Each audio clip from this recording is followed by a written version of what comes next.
I love the intro music, but new music next season. Anyway, I am super excited that you are here. I am Dr. Kesslin, the host of this podcast, doing the Doctorate Podcast. We are in the middle of our season, our special series called Doctor in Residence, where I'm able to invite some of my friends in to inspire and inform you. But before we get into today's session, let me just remind you that we are here to support doctoral pursuers and doctoral dreamers. If you're interested in getting in, through, and out of your doctoral program, you need to connect with us. We are here to support you. You can find us on all social medias: Facebook, Instagram, YouTube, LinkedIn. Where else am I? I think I'm almost everywhere. I might even be on TikTok. So just look for me, and we are there. Dr. Kesslin everywhere. Like, share, follow, connect. Let other folk know about it. All right. Subscribe to the YouTube channel. We have lots of free information. Go to the website, www.drkesslin.com, and there you will find a free resource guide. It is an ongoing, living, evergreen document. It is a free document to provide information to support you through your doctoral journey. So, on today's show, we're going to talk about resilience. We've called this show When Life Impedes Your Doctoral Process. When Life Impedes Your Doctoral Process. And I'm so excited to welcome my friend, Dr. Camille Johnson, to the show. So tune in, hold on. It's going to be an interesting conversation with Dr. Johnson.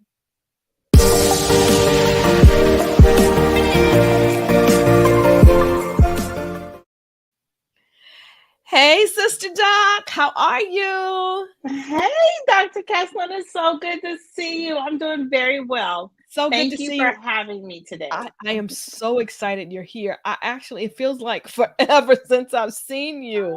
So I am super excited to have you. Let me give you your due respect and due regard while I introduce you. Listen, for those of you who are watching the show, you are about to have an experience with Dr. Camille Johnson. She is highly educated, graduating with her EDD in 2018. Of course, she has an undergrad degree. She has a master's degree. She's worked for some of the top educational institutions and educational firms in the country. She is committed to doing the work, but she also has had some other non-academic experiences that I'm sure she'll tell you about, and she'll fill in the gaps.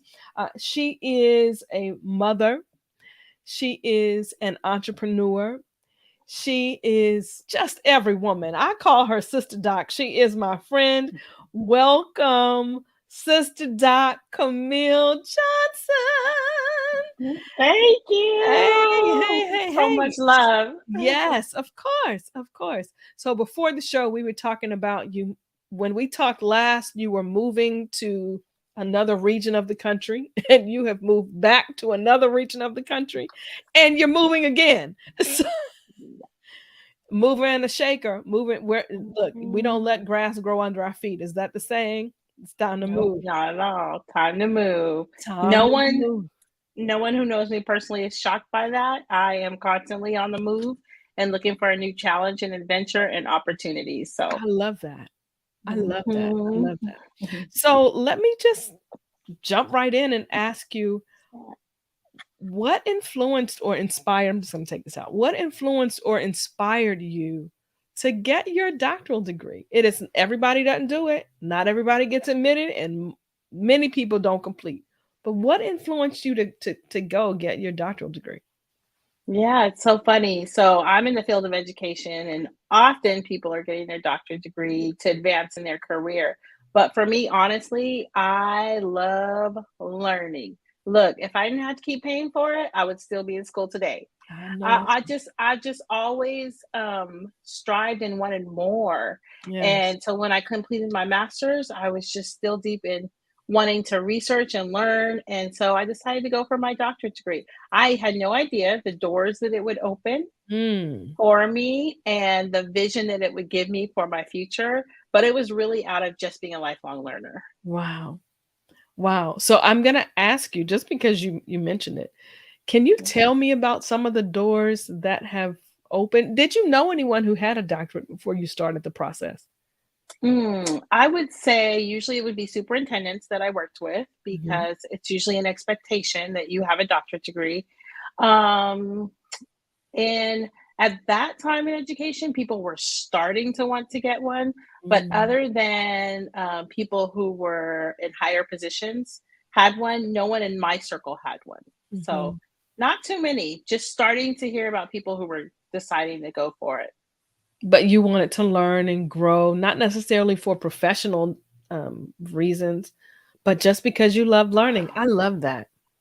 I Yeah, love that. at that time, I wasn't thinking about the future and the plans and where I was going, but let me tell you, like, the Talk to complete me. turnaround Talk to me. in my career and what the doors that have opened. Yes. I have moved, I guess you would want to say move up the chain of ladder in terms of education. At the time when I started the program, I was an assistant principal at a school site. From there, I went to principal, director, assistant superintendent, and then a consultant to where literally I've spent the last 2 years coaching and consulting superintendents of school districts. And I don't mean small, I'm talking large urban area school districts. Wow. And I will say that having that doctorate degree makes a difference in their trust in you and their wanting to learn from you. So your Yes. experience and your education can take you places you probably wouldn't have imagined. Yeah. I often say that some people will only hear your message if they hear, especially if you're a person of color in this regard, if they hear reverend or doctor. There's something about Absolutely. hearing reverend or doctor that positions you as a trustworthy person. Re- And I would take it even further and say female Black yes. doctor Yes. makes a difference, especially in the coaching and consulting world. Yes. When people are paying you top dollars to give them advice, they want to know that you know what you're talking about. Yes. And a doctorate degree gives you that research based knowledge that you need in addition to your experience. Yes. So some people ask Mhm. me, Dr. Camille, some people ask, someone just asked me this week, what's the difference in a PhD and an EDD or DSW or DRPH? What's the difference? For you, you decided to get an EDD. Why? What's the difference? Yeah, because my degree was it was more educational based and focused. So the professors that I had were all from the educational area. Yes. It just made more sense for me and being in, or it's my degree is organizational leadership, but the emphasis is on education administration. So Hmm. for me, it just made sense in alignment with my field, having been an educator for my career. So, practice degree versus a research based degree. The reality is you have to do research in all of them. Yes. So, you're Yes. going to do research. People say, I don't really want to do research, so I think I'll get another degree. You're going to do research Oh, yeah, we regardless did of the research. degree, right? You're Yes. going to do research. Yes. That's so cool. Mhm. So, having the degree has opened many doors for you. And I'm assuming, and you don't have to tell me this, but it has opened many financial opportunities for you as well that would Girl. not have right. See. Now you don't do it necessarily to make the money, but there's No, nothing wrong with making the money no. as a result of the getting a degree, right? Correct. Yeah. Right. I don't even think I realize how much is available to you with Right. having that doctorate degree. But I won't get into numbers, but let's just say I just recently accepted a position. And I will tell you, this is a result of me doing the coaching and consulting and networking, getting to know people. I Yeah. just doubled my salary. I just doubled my salary. I need to talk to you offline. And Okay. and the doctorate degree is required for the position. Yeah. See? Yes. Mhm. Did you all hear Mhm. that? She doubled Yeah. her salary. She And I doubled. was already making a good salary. I'm just Yeah, let's yeah. just say I was good. Most people would strive to get to where I was and be happy. And I was happy with that too. But this opportunity that came to me, Mm, I would not even be eligible for it. So wow, yes, there are wow, benefits. wow. Let's go back. Let's roll back. Let's roll back to being a heavy hitter, high roller. Let's roll back. There was a time in your doctoral journey that this was not the case. You mentioned that you had an interruption. Mhm. You stopped out for a little bit, and then you came back. Whatever you feel comfortable, would you just share with us, because there are a lot of people who stop for a number of reasons. So, would you share with us your interruption? It's whatever you want to share about that. Yeah, and when you asked me that question, I thought about the first one, but actually, Dr. Kesslin, I had an additional one. So, the first one honestly had to do with, and I'll just be blunt, I'll share because this may help somebody. Yeah. Somebody might be going through it. I was in a marriage where the my spouse, he did not necessarily like the fact of the time commitment for a doctorate degree that it takes, and basically wanted me to Hmm. stop going through the program. He was also someone that, and I wouldn't say that if you don't have education that you're any less, but he also didn't understand or value what I was doing in that process. So I stopped for him. Wait a minute. He wanted you to stop, Hmm. and you stopped for him. Yes. Hmm. Yeah. Yeah. And that's where you, anyone out there listening, you have to make decisions that are best for you, Yeah. because what ended up happening is that marriage didn't last. And it was when that unfolded that I decided to pursue and seek after the things that were important to me. And that was completing that degree. So I went back to school. I actually had to start over. I had to change and go to a different university and start the program over again because the classes didn't transfer. And Oh, I did. I started over. And it was actually the best decision I made. University of Laverne, which is in Southern California, where I graduated from, yes. was the best place for me to get my degree. And also, when you think about your doctoral program, the networking involved in that, it is one of the top schools, along with USC, that has the most superintendents who come out of those programs.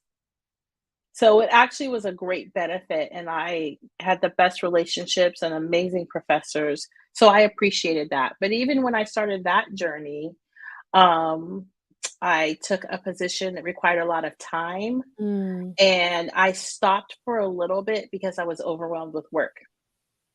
And it was my chair, the mm. most amazing Black female, brilliant professor, who Wow. called me and was like, okay, you took your time.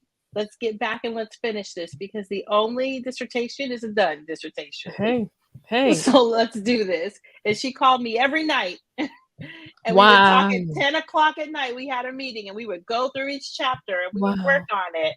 And she got me, I defended with no revisions because of her.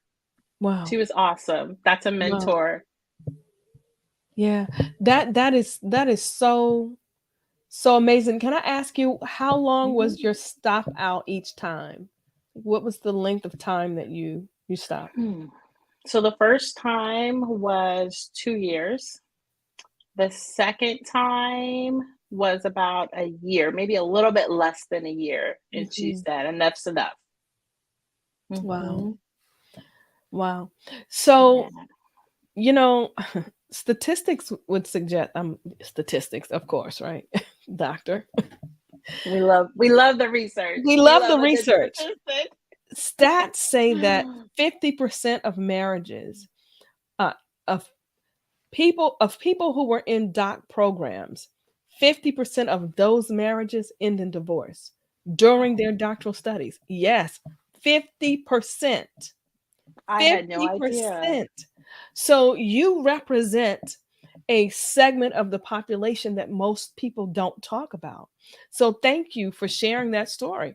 I actually have another client who pulled me aside and said, listen, literally physically pulled me aside. I need to talk to you. It happens all the time. But this particular person wanted to talk to me about her doctoral research. And she said, my husband seems to be very insecure with me going through this journey. Isn't a master's degree enough? Why do you need a doctorate? To lord over my head. Like she was struggling, and she really considered not completing. I mean, listen, there may be some dancing that folk have to do to get through this process, because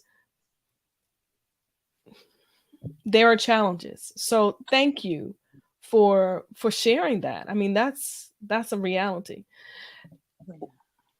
The top 10 list of stressors for doctoral students, on that list is work-life balance. So there's another segment that you represent, because it is difficult. It is hard to put into words the depth of energy and thinking that is required to complete your doctoral degree. It is hard to put into it. It is not like a bachelor's program or a master's program. Yeah. It requires a depth that is difficult to explain. So to have to go that deeply and then work. You are so right. And that's the number one thing. Because once you've done it, people call you, they seek your advice. Yes. You may be a chair or part of a dissertation committee. And that's the number one thing that I often have conversations about, is that it takes dedication and time and discipline. Yes. Because you honestly need to have a family meeting, and which I did with my family, because I got aunts, uncles, nieces, and everybody wants you. I had to tell my nieces, I can't come to your soccer game every weekend now. You need to have a conversation about, I'm entering this program. New this boundaries. is what it's going to take. And I'm going to have to say no to some family functions. I'm going to have to say no to the invitations, because you need to get through it, but you need to be focused. Yes. Yeah. Focused more than you've ever been focused in your life. Right? Yeah. So true. So true. What were the most challenging times in your doc program? And then what were the most rewarding, positive times? Yeah. So challenges. My first challenge was the original topic I decided to research. I didn't love. And I did it because someone told me to, and I thought I should. I really learned to find my voice through this process. I was thinking you had a lot of people telling you what you should and shouldn't do, and you were listening. Yes. This is a good reflection. I really found my voice in this process, to the point to where I changed my topic, which they tell you not to do, but it worked out good for me. And I changed my chair. The original chair I had, we didn't have the same communication style, which makes such a difference, is that you are on the same page. And but that is where I really got focused on a topic that was important to me, and that I am now being able to use in the work that I do. And that was a challenge. 2 was also being disciplined and focused, because you get tired. Yes. After about that 3rd year, you're over it, but you just got to keep going and keep going. Even when you feel like quitting, call somebody, yell, scream, cry, but keep going. Keep going. That was a challenge. And then also, I was a single mom. So I had a daughter at home who also wanted my time and attention. Yes. So balancing life was a challenge. Yes. And you literally have to plan out really to get through. I say, get a calendar, block that time off, and do what you got to do. Yes. Those are my challenges. The success is the greatest part was having cheerleaders who understood your world. Because like you said, people don't understand it unless they're going through it. So having a group of people I could call on who understood and were like, okay, you had your moment, now get back to work. Yes. That was, and I am still today. We scheduled a dinner for people that we all graduated together with. Nice. You forever have friends that I don't need to talk to you every day, but if they call me, I'm going to help them however I can, and they do the same for me. Yes. And they will always be there. Those are the successes that I think have come out of the doctorate program, and the networking of people that you now have, even if you didn't graduate with that person. The fact that you can say, "Oh, Absolutely. another doctor? Oh, from the same school? What can Yes. I do to help you?" Yes. Absolutely.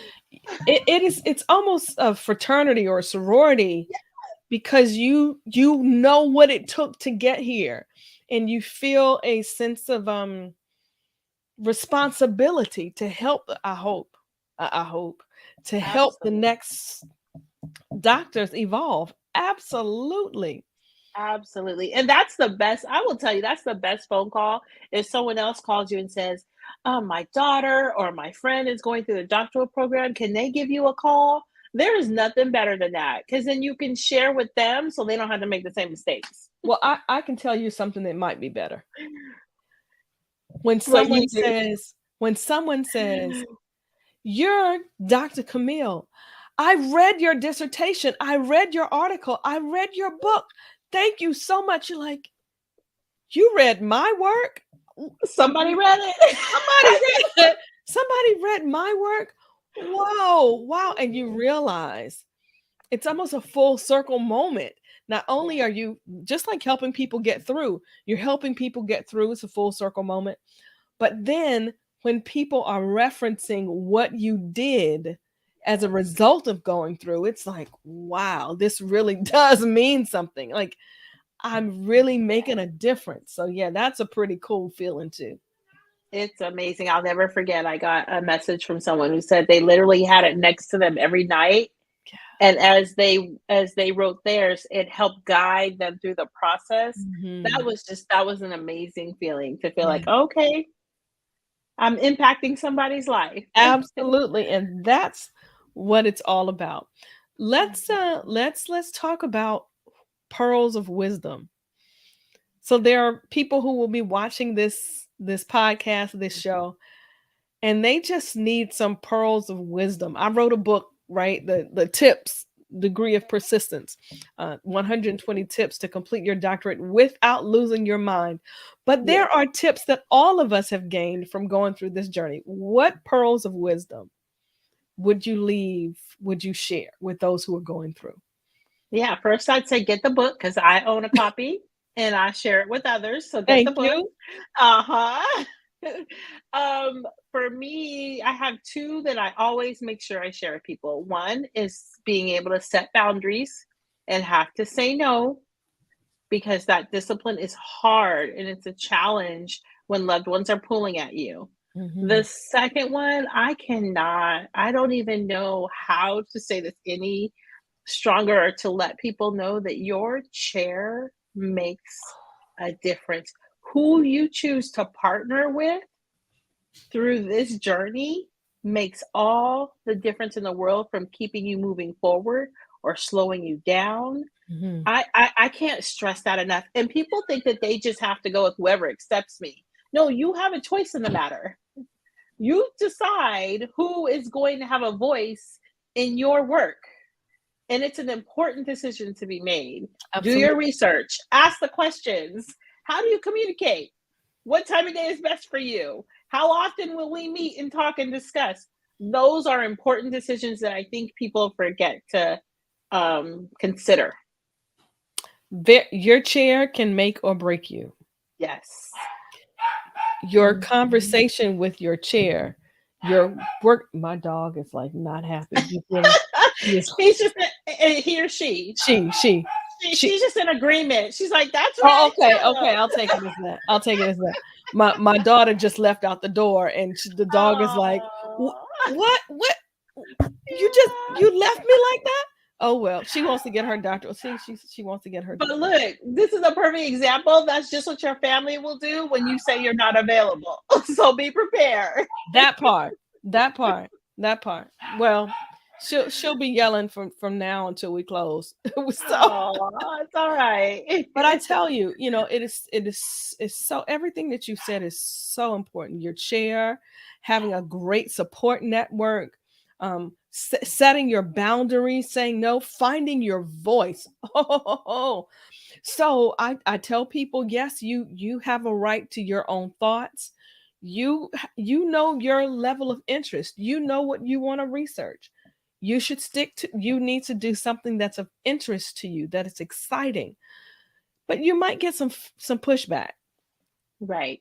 It's a And political, it's politics. Like, you have egos, so you need to work with someone who can help you uh hone your voice in a way that doesn't do you any harm in going through this right. journey, right? You know, So can I add one more thing? The best advice absolutely. I got, and it's so tied into what you're saying, is yes, you have a voice, and there is something you want to get out. However, you do get feedback, and you decide the changes that need to be made. That's why you want to have a good partnership. But the best advice I got, honestly, was the only dissertation is a done dissertation. Hey, You can change the world after. yes, Get your research out, and then you can change it, improve it, grow after the fact. But you yes. want to finish, because some people get stuck in not finishing. Finish. True story. Just a few weeks ago, I saw a person who was stuck on doing the research a specific way with a specific population. And during our consultation, I said, I hear your passion. Is there another way to get this research done? Because here, these things are going to be your hangups. You're going to have this issue, this issue. These are things that you're going to have to face when you go through IRB. Is there another way to find the same answers using a different research population? She was stuck. She was stuck. Did not change it and did not progress. And I'm going to be honest with you, right? It may not be what you want to hear. I'm going to be honest. Eventually, she did graduate. I watched her march across the stage a few weeks ago. And I said to her, so what did you end up doing research on? She said, I did exactly what you told me to do. Exactly. She said, because my way wasn't working. I Right. still did the research in the area that I wanted to do, but I had to make some adjustments so I could get through. And I chuckled and was like, yeah. But Yeah. everybody's not ready to hear your feedback. So may I add to your list? Be open. Love what you love, but be open to hearing alternatives, right? Yes, especially to get through that IRB process. It's not Absolutely. fun. Absolutely. Absolutely. And there are people who will want you to change your research to align with their research. Yeah.